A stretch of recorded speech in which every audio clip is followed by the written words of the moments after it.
Baxın, bizim formalaşmağımız üçün biz 6 yaşına qədər şuurlu və yaxud da şuursuz şəkildə məlumatları yığırıq beynimizə.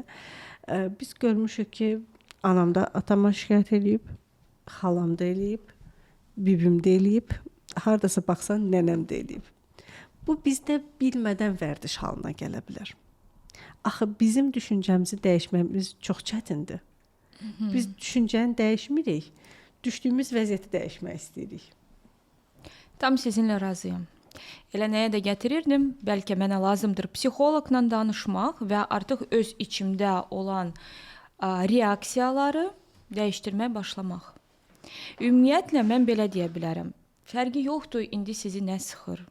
Qaynana, ata, ana, yoldaş, rəhbər, dostlar.